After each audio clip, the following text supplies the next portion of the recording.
Right, we're here at Penitentiary Glenn today, this morning, to attempt the longer walk that I alluded to the last time we were here. Could take up to an hour to reach sort of Kirtland town center. It's a straight walk through the park. I don't know if this is the best day to do it, but we're expecting some rain today. But I think we may be dry up until about noon. It's what, 9:45? Well, it's 9:52 now.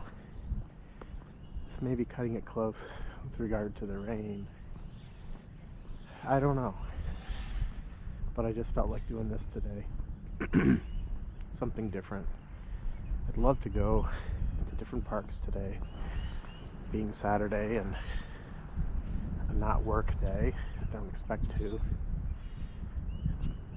Never got cut off there. I don't know, hopefully we don't have any issues today with the camera, but if we do, we just restart. So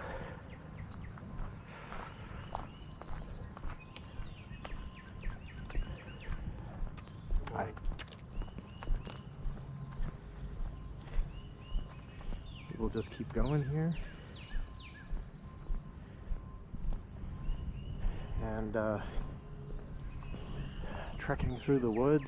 This is a walk through the woods more than in the open spaces that I talked about last time. One of the reasons I love Holden, Arboretum, so much is all the open space, and it's sort of like free form. I mean, you can just crisscross anywhere. You don't even have to stay on the trails. I kind of like that. That's why it's my go-to place for my morning walks, my evening walks. On the weekends, when I have more time, I do like the treks into the woods a little more, because I'm not in such a rush and I can take my time. And you can see here also there's more people on the trails here. Once we get into the woods, it'll be more isolated. Down there is the water.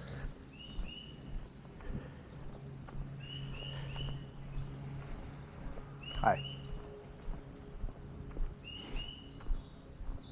So I'll keep my musings to a minimum for now, just so I don't draw more attention to myself. This weird guy with the paisley green jacket, black hat, and GoPro camera strapped to his head. Don't see that every day. Well, anyone that comes here sees me every day. That they will see that every day. Well, the GoPro's new, but me coming in my green paisley, not plaid, paisley jacket, which I love, that pattern. I love patterns. Don't like wearing clothes of a single color. I don't know why there aren't more interesting, why people, I guess, around here don't wear more interesting clothing. I always loved the clothing of like from India, you know, really from many cultures that just use colors and patterns to create very beautiful clothing. We're very plain and ordinary, and I don't normally have a problem with plain and ordinary, but when it comes to clothing, we could do better. Just be a little more creative, you know, mimic, which I like the paisley pattern because it mimics sort of organic, natural, like it feels like it embodies a life dynamic in it. But it's just clothing. It's no big deal. So we went this way once before. We looped around and came back in the evening. Now we're here in the morning, and you can see how lush and green it is. Love that. Just love all of this, especially this little area here. It's kind of cool. I mean, you can just walk into the center. You know, this was here when it was Hal Farm, Hal. I don't exactly know. There used to be a house here. There's a lot of history here. There's used to be a bridge that crosses this chasm. I might as well walk this way. We can see some remnants of the old house that was here.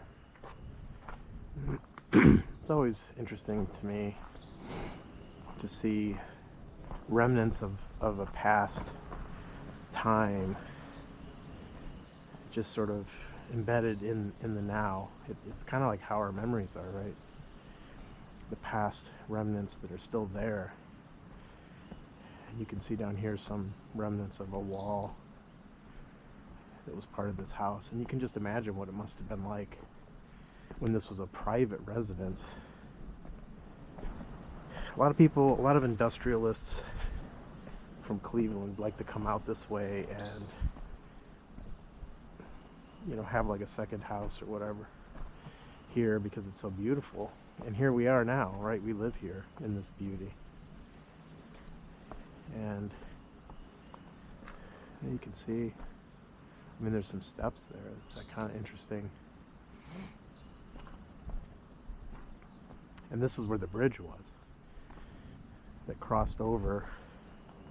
You can go to the other side. We can even make it to the other side. You can see. I'm going to walk up on this to give you an idea what's going on here. But there, yeah, there used to be a bridge. You can see the other side from here. Just imagine that. It's always interesting how things, I mean, we talked about impermanence. This is a very great example of that. And up here too.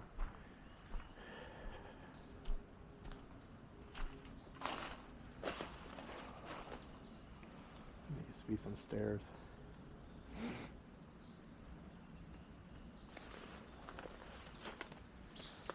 Hi.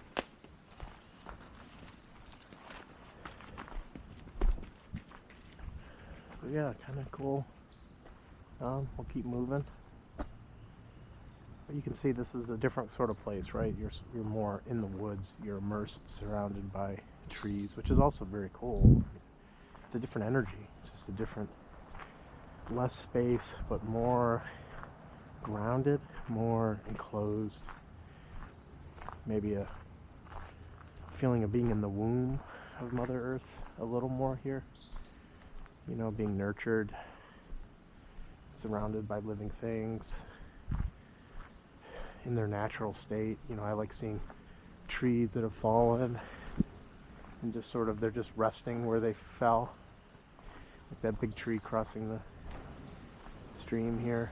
Just fell who knows how long ago, and that's where it stayed all this time. And just becomes part of the character of the place. It's interesting that, you know, a place like this in nature, you see a lot of examples of things falling and broken, but it's part of what makes it interesting. I mean, here's a tree that broke and fell, and more trees. And of course, I'm thinking this is analogies in our life, right? The broken things in our life that we may think are broken actually help form the character of who we are, you know, informing us about, you know, become sort of a platform for new growth. I just thought of the Buddha saying that the lotus grows from the mud, and the mud being all the things maybe in our life that we think are less than desirable, but then in fact become the fertilizer for beautiful things to grow, which once again shows the balance between order and chaos, cosmos and chaos, right? That both are essential.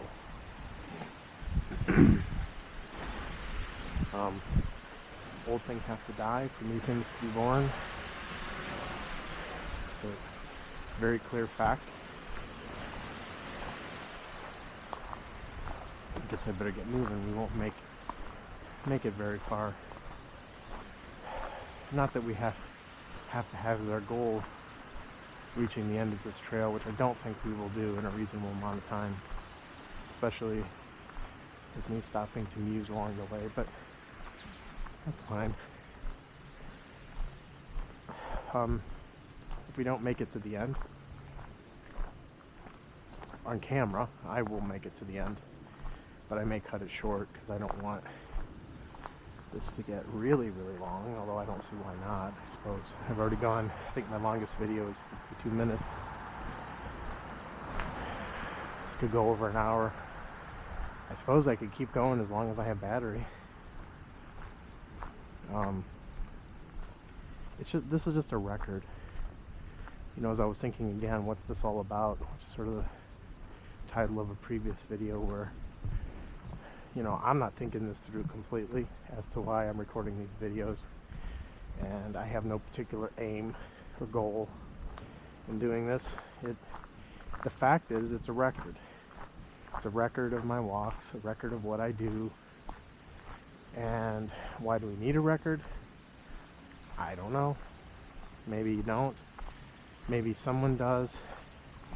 It reminds me of a saying that I cannot remember. I think it was by a poet, a female poet, I believe, who said, "Be yourself so the people looking for you can find you."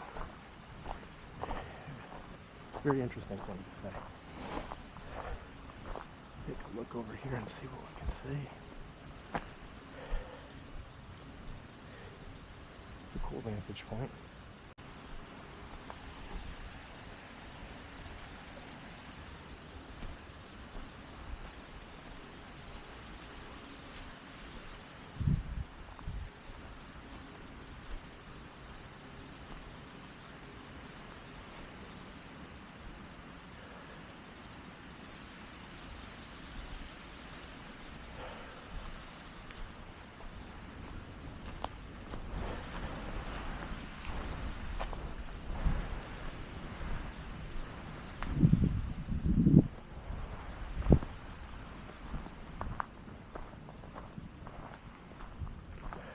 What's this all about? I think when we started down that train of thought the other day, there were two ways we could have taken it. What's this all about? Meaning the recording of my travels. And then you could also see that question as being bigger. What's this all about? Life, Earth, humanity, what's happening on this little planet right now that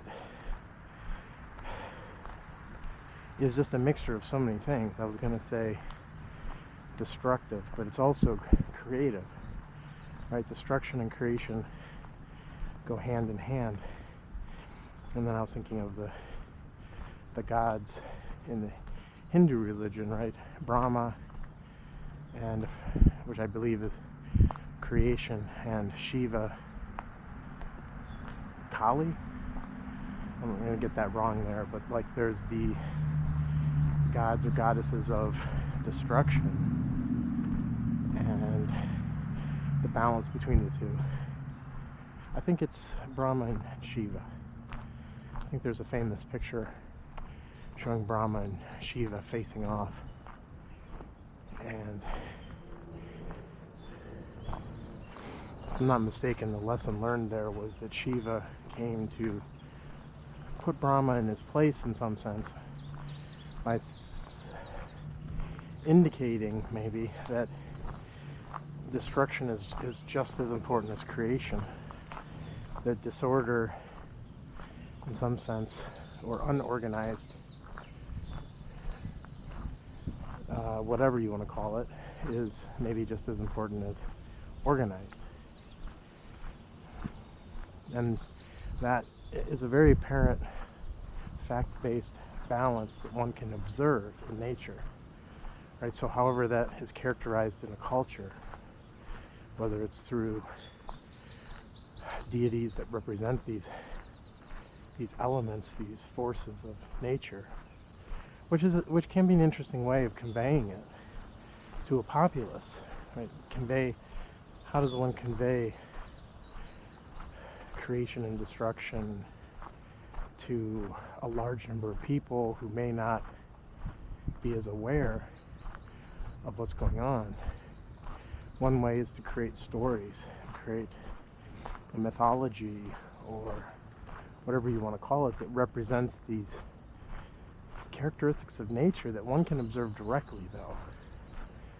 And this is why I always get back at direct observation, direct perception, because that really should supersede any sort of explanation or mythology.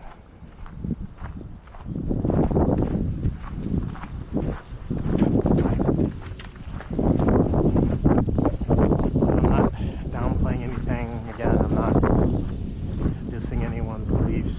Believe what you want.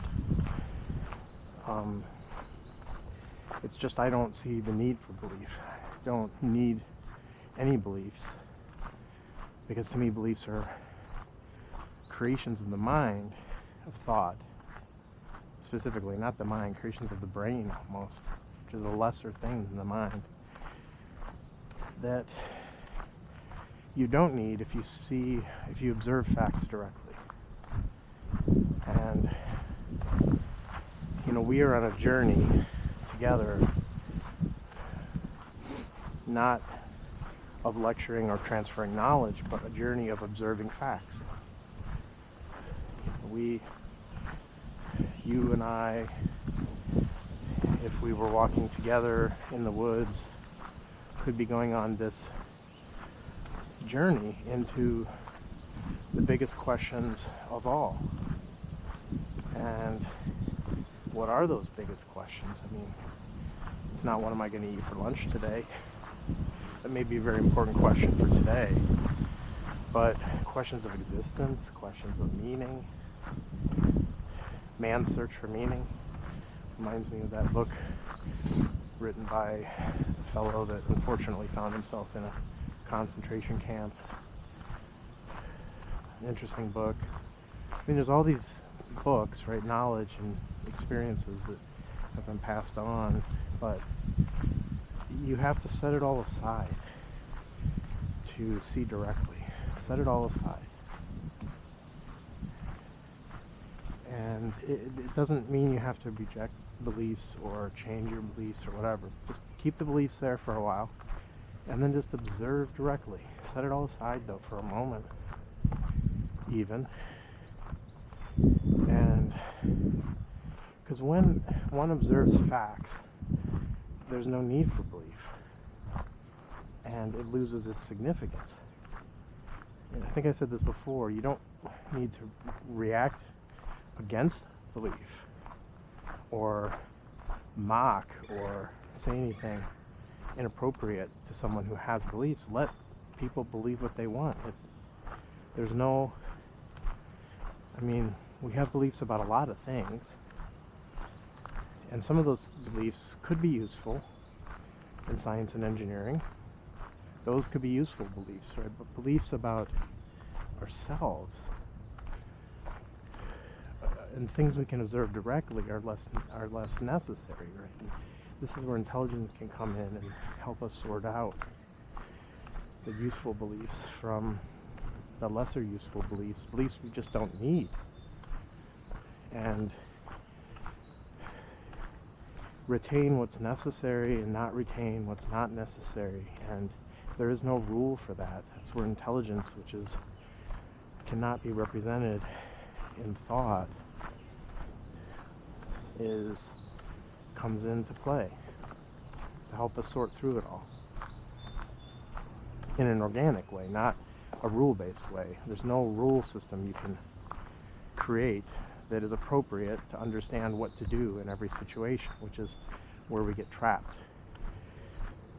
We invent ideologies or rule systems to live by. Why? Why do you do that? Why do we do that? Why do you need a set of rules to live by?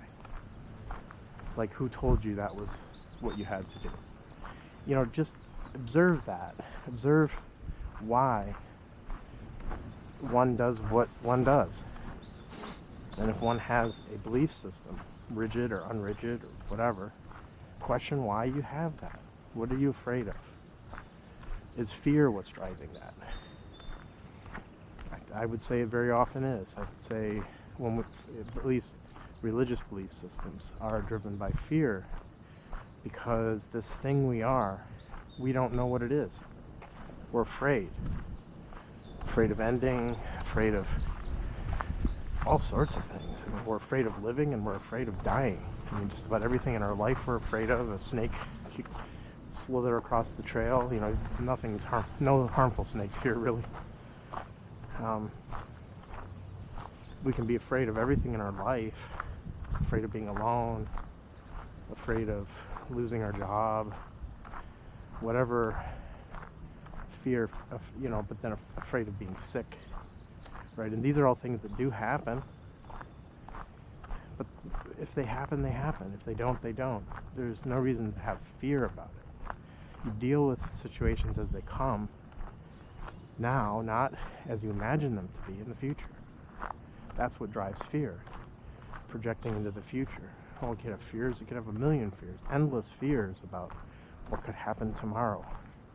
How many of them actually come true? Next to none. So why exert so much energy in something that doesn't even come to pass? Just deal with what's happening now. That's all you can do.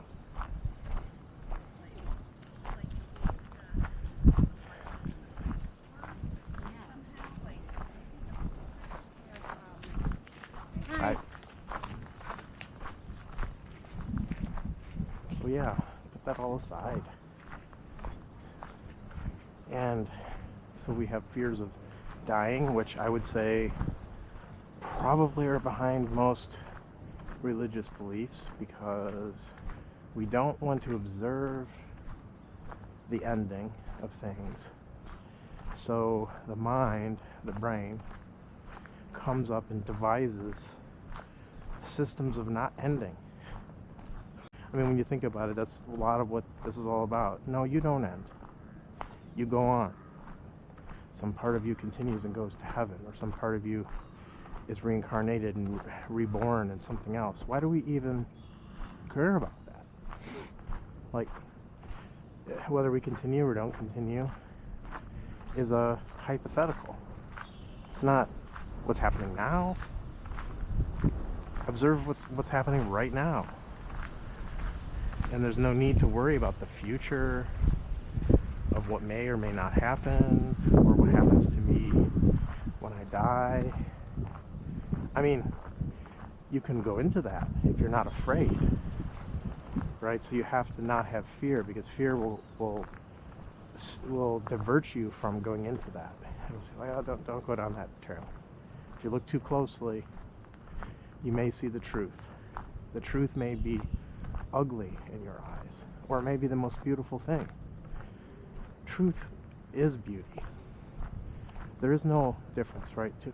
How can not truth ever be beautiful? How can not truth ever be preferred over truth?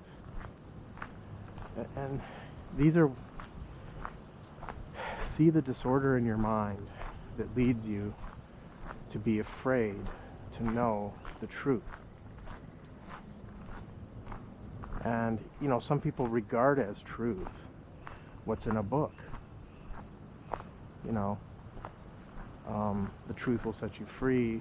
We talked about that. And some people, you know, Jesus even said, I am the way and the truth. And some people take that literally to mean, well, then I need to read everything in this book and regard it as truth. Why would you do that? What motivates you to read? What book do you know that contains no errors, no mistakes? I mean, every book I've ever read, technical, I've found, no matter who it's written by, mistakes. I mean, there was one book, The Properties of Gases and Liquids, that I had to read some 20 years ago when I was writing a fluid property model in our company, and Prousnitz is one of the, Prousnitz, O'Connell, I can't think of all the authors, but I corresponded with them because I'm like, hey, I'm going through and redriving things and I'm finding mistakes. And I thought it was just me not understanding something, but when I would correspond with the authors, they would be like, yeah, that's actually a mistake. Thanks for bringing it to our attention. And I brought so many mistakes to their attention that they put me on their webpage somewhere for this book as contributing to their errata, which is basically a list of mistakes that comes out after a book that shows what is wrong and what is not wrong. And you know, this is a great example, right, of truth, right? No one wants to argue. I mean, if there's a mistake in a book written by somebody, no one wants to say, no, I don't want to know what the correct thing is. I want to keep that error in that book. I mean, very few people do that. Maybe some people don't want to admit that they make mistakes, and that's not a good thing either, because we all make mistakes in this world of knowledge, and we can help each other become better in that sense. Not better in a psychological sense, but better in the sense of there are certain things that can be fact-checked. Math is one of them. And, you know, math is a game and a system that has rules, and, you know, it's not a complete system. As Gödel's incompleteness theorem, which is something else maybe you want to look up and understand, tells us there is no system of logic that can basically explain everything. It's kind of what that's all about. Or another way of putting it is that there are things that can be true that cannot be arrived at by any system of logic, showing that any system of logic is incomplete. That's why it's Gödel's incompleteness theorem. Very important to understand that, because we're talking about knowledge being incomplete, and in fact, knowledge can itself show that knowledge is incomplete. And this was a big revolution in math, and not many people understand this, and so many people still regard math and science as the end all. And maybe it's things like this. The more I learned that the very things I was learning were just partial truths, incomplete, unsatisfactory in that incompleteness. Not that there aren't useful things. Again, you can accomplish many useful things.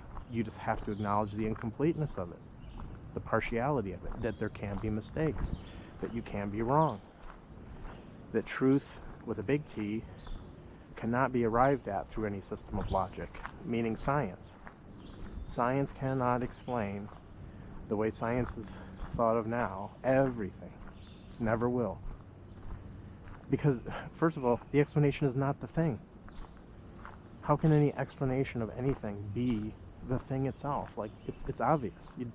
So many people don't want to see it, though, because some people are religious about science in the same way that they get religious about other belief systems. Their belief system is science explains all, science is the new God. If science doesn't have the answer now, it's not to be it's not true. And all of that is just false. Being a scientist, in quotes, I mean, I don't know what it takes to be a real scientist, but I've studied science and gotten many degrees, and I work in that area, and I come up with ideas all the time that are useful in math and engineering, developed a lot of software based on it, and still recognize the incompleteness of it all.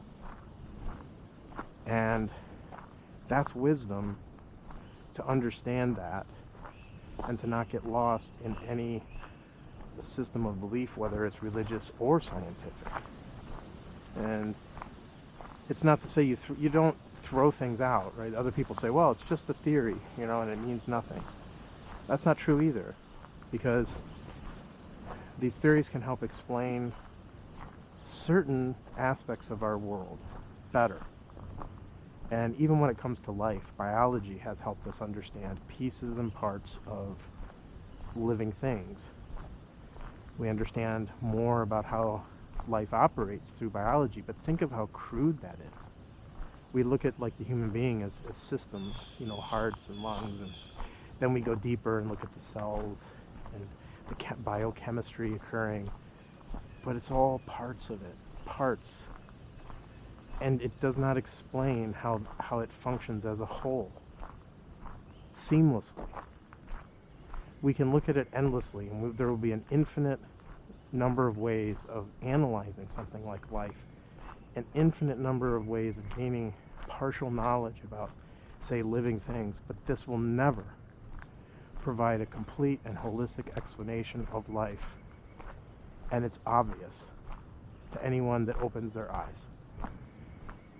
But so many people, they keep their head down, you know, even working in the scientific field, and they just refuse to accept that. And but they push. They're striving for more knowledge, read more books. I just need to read more. I need to learn more. We need to explore more. It is endless. And if you're seeking truth that way, you will be disappointed. For one, you will die long before science, let's just say that you have a belief, one day science will understand everything, you know. And I think, you know, well, this is not. And then, are you gonna be alive when that happens? And what's that actually gonna mean? How's it gonna change your life? Let's just say physicists come out and say, we've figured everything out. Okay, how does my life change as a result of that? Yeah, we had it. That's good. Morning. Hi. There's spinach. You know, this is where you have to just step back a little and observe your own life and what you're doing and why you're doing it. Because if you're on an endless pursuit of knowledge, thinking that one day this will help you understand yourself, you are deluding yourself. Science will not help you understand yourself holistically, completely. You may understand parts of it, but, you know, even something like, how does a cut heal? You know, my dog had a big gash on her a couple weeks ago or so, and, you know, we took her in and got her antibiotics and treated, and this big open wound on her that, you know, my daughter and I have been amazed at, well, my youngest daughter and I were amazed at how it heals. It's healing, right? We're not doing anything. We're not making it heal. Like her body is healing itself in an amazing way. The wound is closing, knows exactly what to do. That's intelligence. Like, that's amazing how the healing process occurs. And it doesn't require anyone knowing about that for it to function. The body heals itself. Our arrogance is that we can learn more about that, and we do know about that. We can go in and say, platelets form and this, that, and the other, never completely describing the beauty of this living process of healing that is occurring, and never will. Because for the very simple reason, and I'll repeat this mantra, which is something Krishnamurti said, I don't want to really like to use that word mantra, don't treat it like that. The word is not the thing. For that reason alone. That is so obvious. Think of it as the menu at a restaurant, right? The food item on the menu may be described, but it's not the food that you're going to consume. Reading that menu, no matter how carefully written, is not a substitute for eating the food itself. And there's the difference.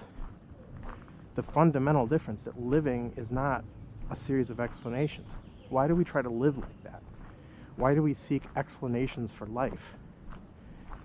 Life should be lived, not explained constantly and incessantly.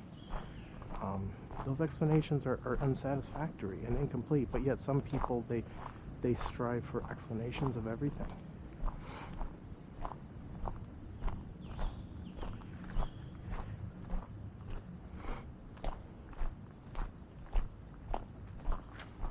Morning. Good morning. Just think about that, you know, and I know people, and I was one of those people, let's just say, you know, that for a very long period of time when I was young, I saw that there could be, some things could be explained that other people didn't understand. And there's a usefulness to this. I'm not, you know, again, it's understanding what that is. It's not, we're not downplaying knowledge. We're putting it in its place as part of what all this is, not the whole itself.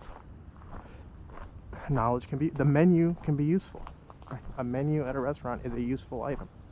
It describes the food so you have some understanding of what you're about to eat. You can make a selection. It tells you how much it's going to cost, and if it has peanuts or not. So if you're allergic, that's a very important thing to know. This is all useful. It's not the food itself. Just seeing that, getting that understanding, right? That the knowledge we gain can be useful in its proper place. It does not supersede living. Now, you know, the experiences you have, and I hesitate to use experiences because that also is not the right word, because experiences implies the experiencer, which brings in the me, which is memories. In order to know you've had an experience, you have to associate it with something that you remember. And an experience is often a memory. So when you come back from a trip and say, I had a great experience, and you describe that experience, you translated that real thing into a series of words that are incomplete, and now you're trying to convey to somebody who didn't go on that trip with you. No number of words of you explaining is the same as you being there at that moment in time, right? And experiencing being there, and it's not the same. No video, no number of words is a substitute for being there.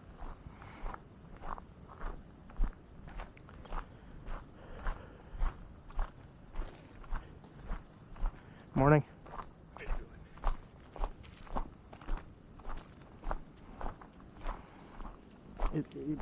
This is where intelligence comes in, right? Not intelligence derived from thought, which itself is partial and incomplete. No thought-based intelligence, which I would often refer to as cunning, or the analytical mind. It's not really where intelligence comes from. And we can observe this by just going back to the wound that was being healed earlier. That's amazing intelligence. Depending on how you define intelligence, right? We're not saying there is a divine presence that has intelligence. We're not saying this is some supernatural thing. Just observe it, right? Call that what you want. But the amazement of the healing process, one could regard as one way to define, perhaps, the word intelligence. And some people may choose to call that God or just nature. It doesn't matter what you call it. It's there. It's a fact that can be observed. The fact is, wounds heal, right? And what's behind that? What's the cause of that? But again, when we seek the cause, we want an analytical explanation, and that leads us to biology and, you know, all the incompleteness of it. We have a group of Amish people up here ahead, which is interesting. I hope they're having a good time. I always love seeing them and their families enjoying nature here as well. So that is undeniable. Undeniable fact. Focus on the fact, right? As we said, observe the fact of healing. What is, go into that. Does that rely on thought? Let's just look at it that way. Does that healing, is it driven by thought? Do I have to think of healing in order to heal? Clearly not. So that intelligence of healing, call it intelligence for the moment, is happening without me thinking about it. Think of all the things in your body now that are happening without you thinking about it. Your heart is beating. Your lungs are breathing fairly automatically unless you think about it. You know, there's the whole sympathetic, nervous, oh, whatever. Break it apart however your analytical mind wants to do it. But there's so many amazing things. The blood is circulating through your body. The cells are, each cell is performing its little function, using its own knowledge and intelligence. Not knowledge, intelligence.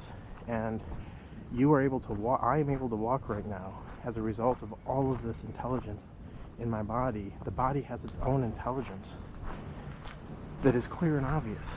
And just see that, and then you realize this thing we call intelligence is much more than that.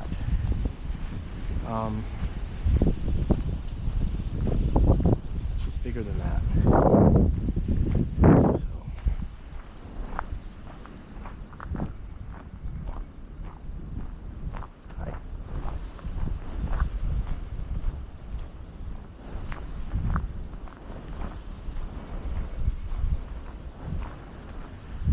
just see that and be amazed.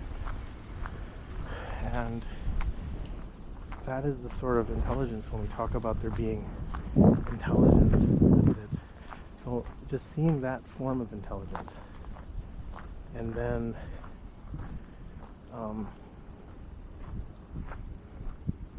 just being amazed by that. I think I'm going to turn the camera off for a little bit here because I don't think they want to be recorded. This is a pretty amazing view here. I was like, this is like, yeah, kind of incredible. Honestly, although except for the high tension electrical wires. The rest of it is a pretty amazing view.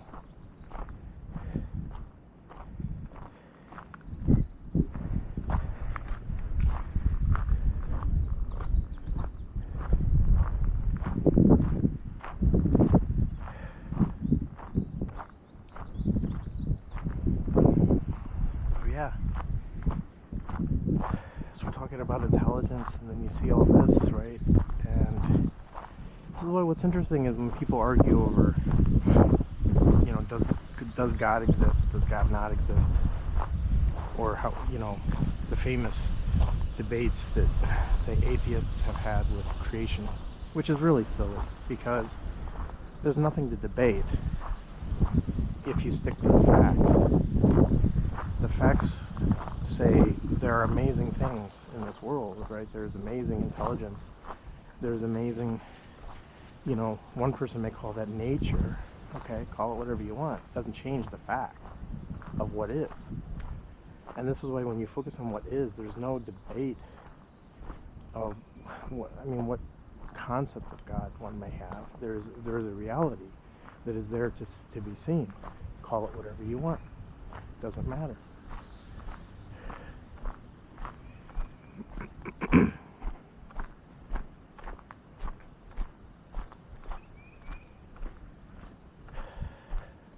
Hello. Hey, bud. How you doing, bud? Hey.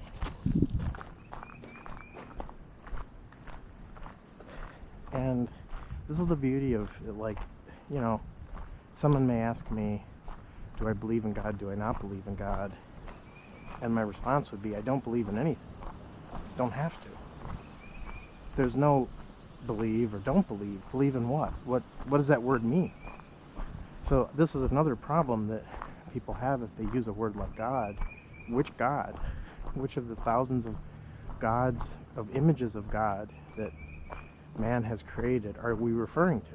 Do I believe in one of them? All of them? Like, which again comes from people being sort of, I want to use the word ignorant of their view of God is one view, image that one person has of this immensity, right, which is partial and incomplete. So the image of God, let's entertain that there is a God, but your image of him, your name of him, is certainly not that thing. Your image of God is not God. Your perception of God is not God. Your limited understanding of God is not God. So in that sense, whatever idea you have about God is not God. End of discussion. And the very fact that there are thousands of different ideas and images about God should tell you a lot. Now some may say, our view of God is, yes, we acknowledge there's thousands of religions. Which was actually said by a Jehovah's Witness that I had a conversation with once, where he was running away from me, I think, once he realized I could have a really long discussion about this, is just to go into that there's all these different ideas about it that are not real. Should tell you, why should I have to select from all of these ideas?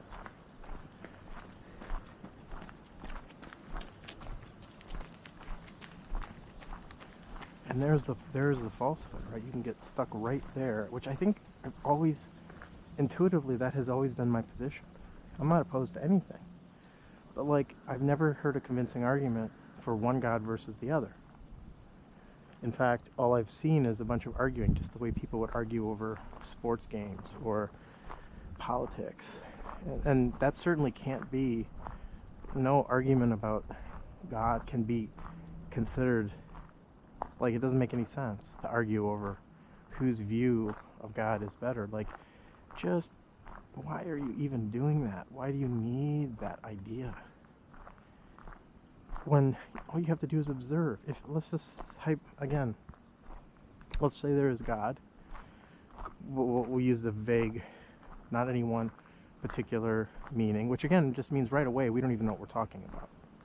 Because I say there's a God, what does that even mean? Which one? But let's just entertain there could be a God of some kind or another, some divine force that is there, even though we can't describe it, because if we described it, it wouldn't be that infinite, indescribable, immeasurable thing anymore the minute we try to describe it. So some indescribable force of God that will be vaguely defined, none of the current definitions, right? Let's say we're trying to find God directly. What does that mean? Throw away all the ideas. Now observe, because if God is here and exists, you should be able to observe it directly, right? Observe it, maybe not superficially, maybe there's some, you have to have a deep, clear mind, perhaps. Throw away all ideas of God to arrive at the truth about God, and start there. I mean, why accept what anyone has told you? What did they know that you don't know? What has anyone that has ever told you to believe in God, what did they know that wasn't told to them by somebody else? And then that was told to them by somebody else. How far do you have to go back to find the person that really understood it? Because most people pass on what they heard. They don't know for themselves. They pass on what they've heard as the truth again, and it's not the truth. And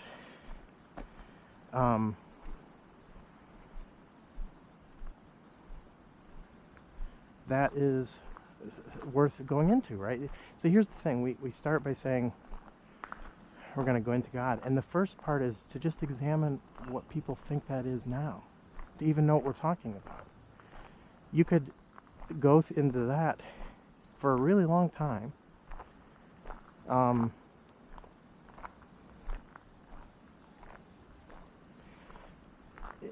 and not come out of that discussion for a while, right? So rather than say what is God, let's say what he isn't. What it isn't. It isn't any of the images that people have created, right? So throw them all out, because none of them can be complete and true. And if we talk about God as being something complete and true, it can't be any of those partial explanations. So then what's left? And you can explore that. And really it just becomes a meaningless, because at some point you get tired of the whole discussion, because it's like, what does it even matter? What am I trying to do here? Prove one religion right over the other? I don't care. It doesn't matter to me. What matters to me is what's real in front of me right now, what's fact, what can be observed. And if God is here, I will observe him or her or it. Don't need to do any more than that. So give it up. The notion, the idea, right? Don't care about the idea. Care about what's real and true.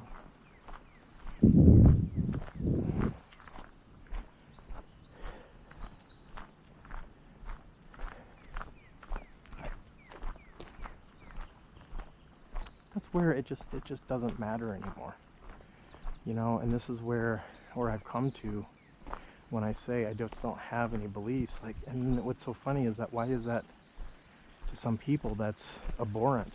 You must believe in something. Oh, I don't believe.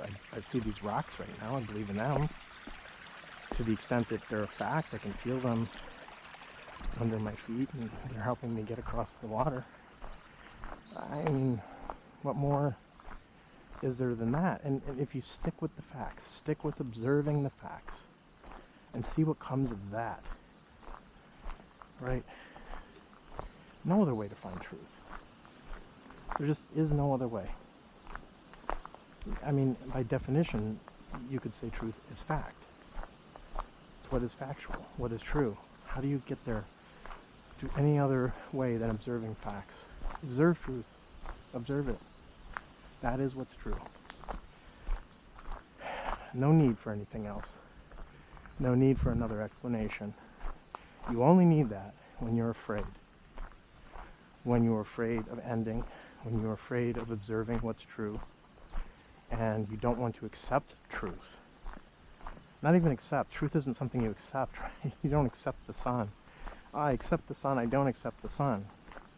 Observe the sun, and it's there. Or the trees. Observe the trees. I don't accept them. I accept you, tree. Well, okay. What is it? Doesn't change the tree. The tree's still there whether I accept it or not. So truth is not something to be accepted either.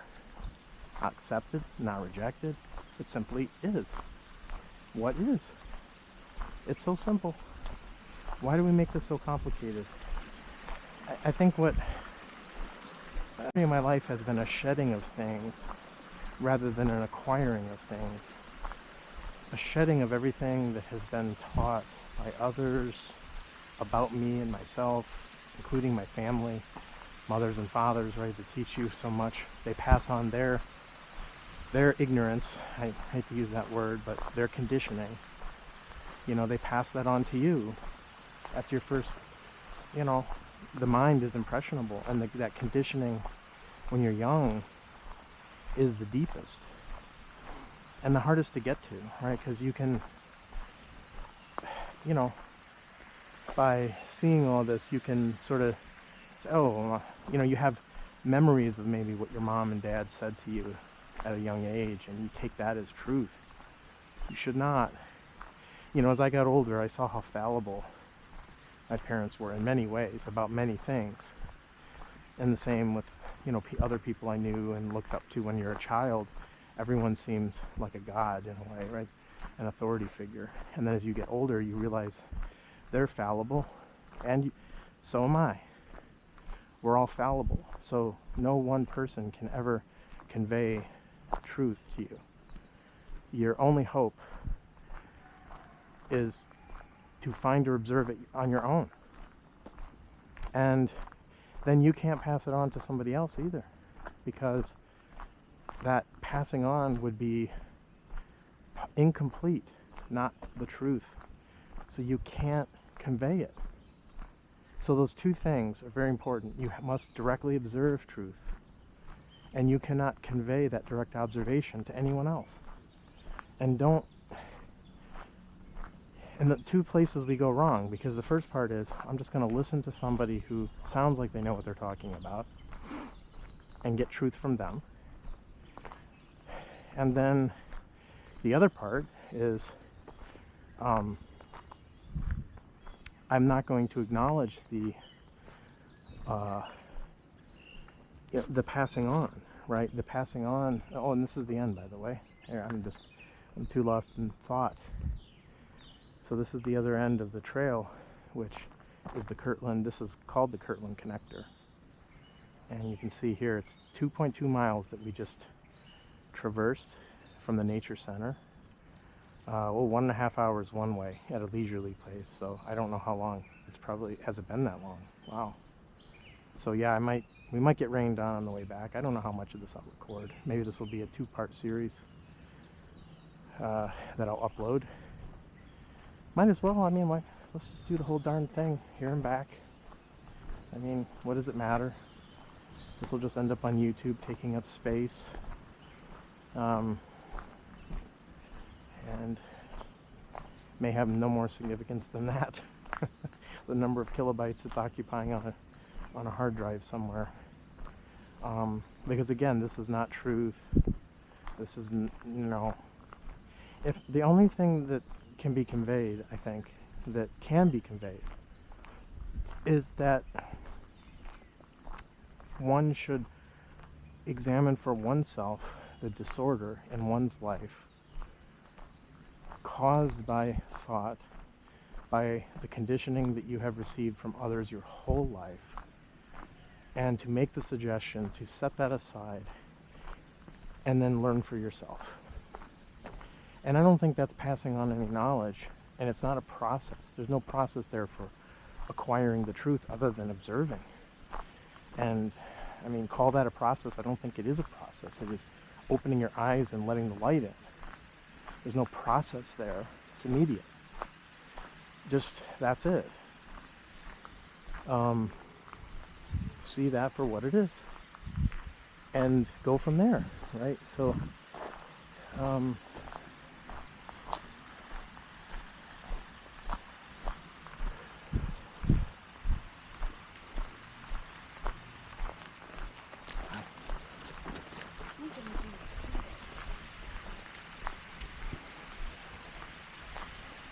that is it. This beautiful little stream here is it. Like, our thoughts about this stream don't change the stream. Right? So observe what it is, not our imaginations of it, or, you know, the analytical mind tends to take something like this and now break it apart and, you know, look at the water and the rocks. And I mean, you could spend all day analyzing this. Endlessly, your whole life you could spend analyzing, breaking apart, which that's really what analysis means, dissecting, breaking things into parts, explaining the parts in some way, and then expecting to understand the whole. Or you can just see this for what it is right now, with no explanations, no analysis. Like, what's so hard about that? Nothing's so hard. It's the simplest thing in the world. What's hard is to not analyze it, because our mind tends to want to do that. Like the minute we see something and the brain is functioning, analyzing, thinking. Just observe that. And then it's like, okay, brain, what are you up to? Why? Why are you doing that? Well, that's what it was made for. It's its function. You can't be angry at the brain for doing its job. That's what its job is. To record, to perceive, you know, identify, name, label, if you have a language. Remember, I mean, but it just cannot take prime significance. That's where the problem comes in. And observe that to be just like any other part of your body, right? The organs of your body are doing their job without thought intervening. You could say the nervous system ties it all together. There is a connection there, but it is not thought that travels through the nerves. It's electrical signals. The thoughts are within the brain in some mysterious way, recorded there. And here's the interesting thing, there's awareness of those thoughts, which in and itself is amazing. What does it mean to be aware of one's thoughts? That there is any awareness of thoughts is an amazing thing. What's being aware of? Another thought? Is another thought aware of those thoughts? Or is awareness something that's bigger than thought? It's worth considering. But again, that's thought that's considering, so why consider?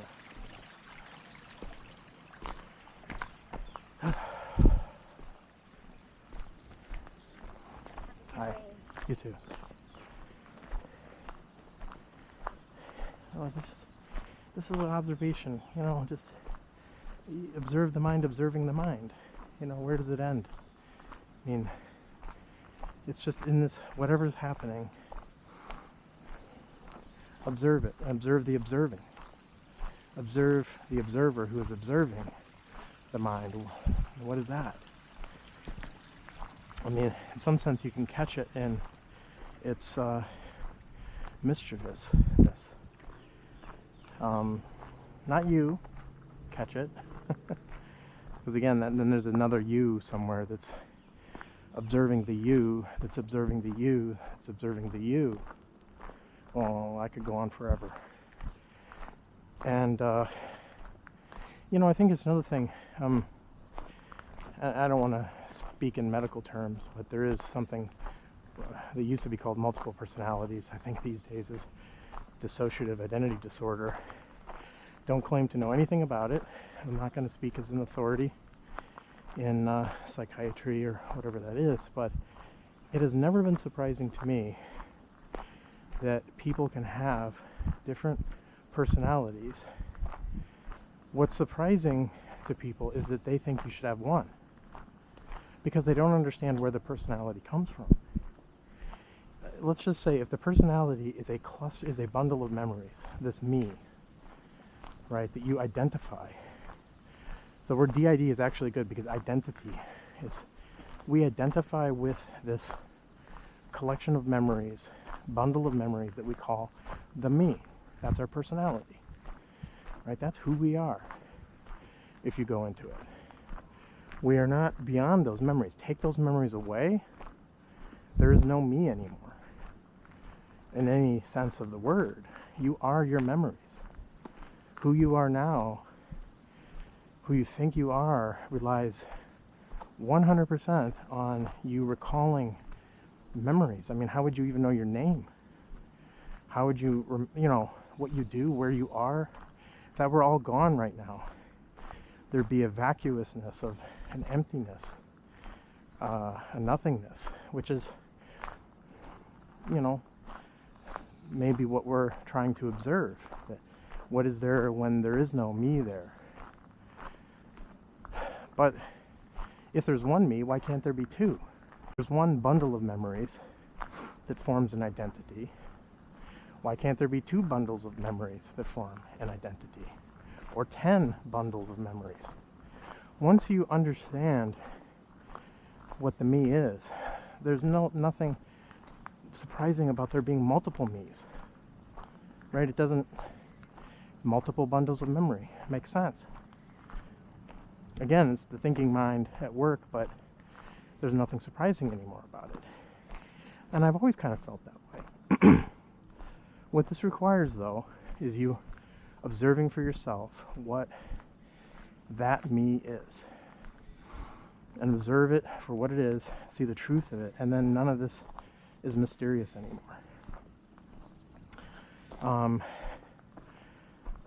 So again, the truth, once one understands that, is much more interesting than any fiction that can be created by belief or thoughts or what is not true.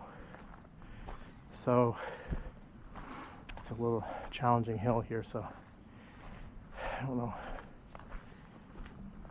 if I can talk while I'm going. I guess I'll just go somewhat slowly. So this is a record of my inquiry into wherever the mind has gone today. Didn't know what we were going to talk about, but this sequence of words that comes about is triggered by things, right? Triggered by what I see with my eyes, triggered by. So what thoughts occur, I have a sneaking feeling here, camera went off again, that I'm running out of battery. I may have used it all up, which would be a first. So maybe, not that we need to close this out in any way before the battery dies at any minute, but at least you got to see the walk from one end of this park to the other. We had an interesting conversation along the way. If you were here, who knows, it would have gone a different direction based on what our inquiring minds journeying together in the observation of facts, what we would have seen. But this is this mind on its journey to observe facts, record that, and it's an impartial record of inquiry that is no substitute for your own inquiry.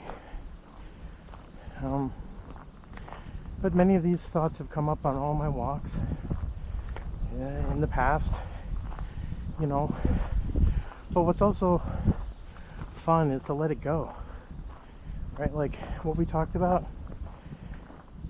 is gone now. doesn't exist anymore, except in this video. And it may come up again, it may not come up again. This moment constantly changing and evolving is the beauty of life. The beauty of life is no specific pattern to follow. That there's a flow of the physical world and a flow of consciousness, which is also of the physical world. Thoughts, consciousness,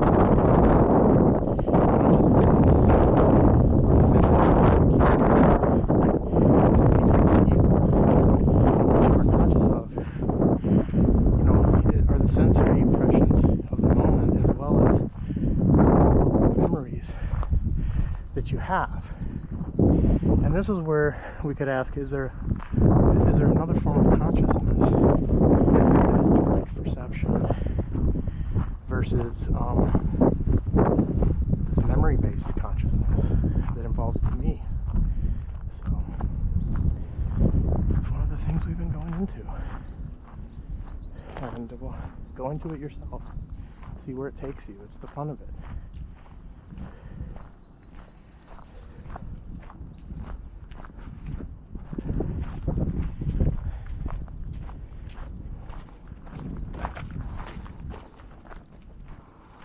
I mean, this is a fun journey, right? And there doesn't have to be an end to it in the traditional sense. Of course, there's an end to this body and the memories and mind, and that's the, that's the truth. And the truth, when you see that, it's not scary anymore. Why is it scary to end? Well, go into that. Because you probably think it is scary. Why do we think it's scary? For that one personality, maybe 10 personalities, to end,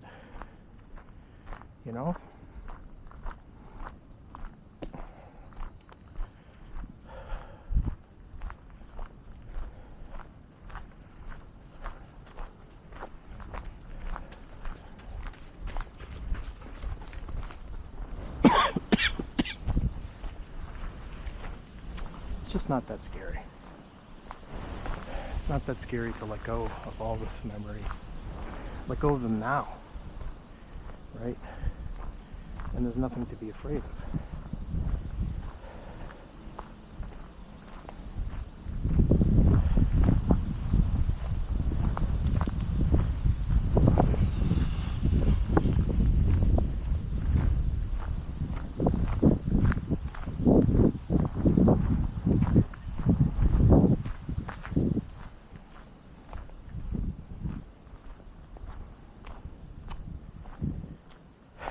That is something we can think about, dying in every moment.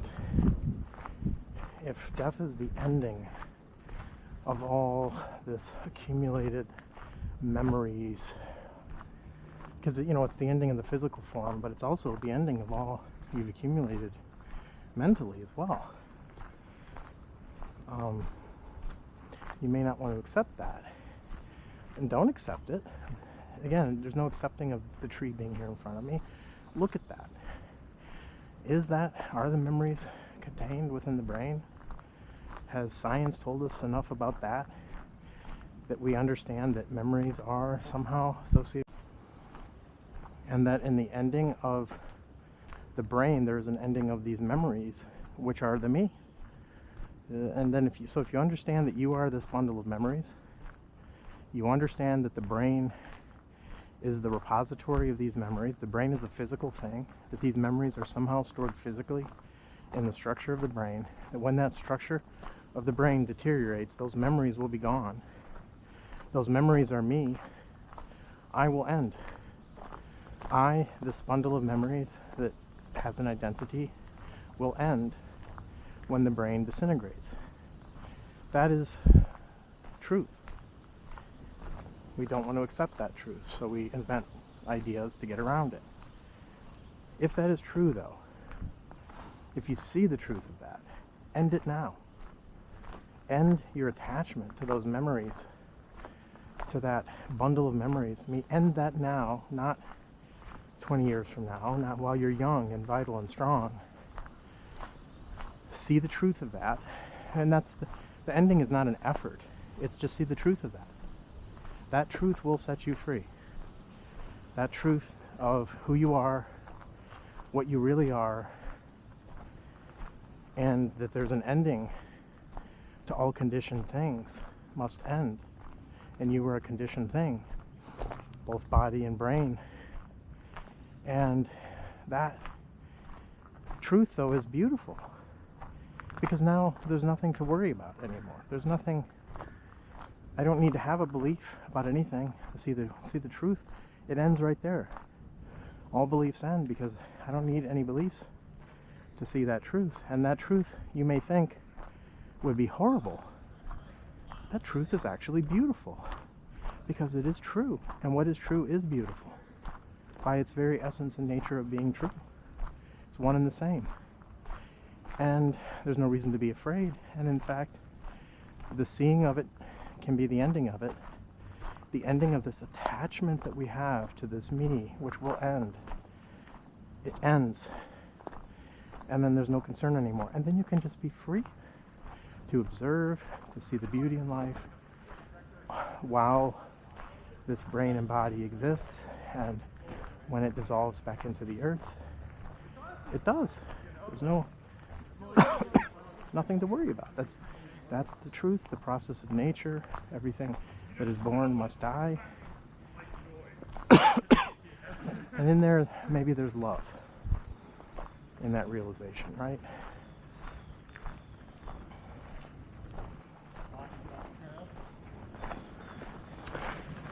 So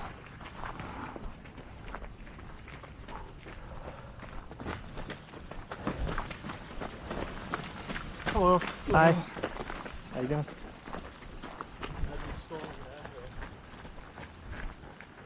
So that is all there is. And we don't have to, that's all you need to realize, right? That is probably the only realization there needs to be. And how much ends with that realization, right? Nothing, no attachments, because attachments are going to end. Everything you're mentally attached to, people, the memories of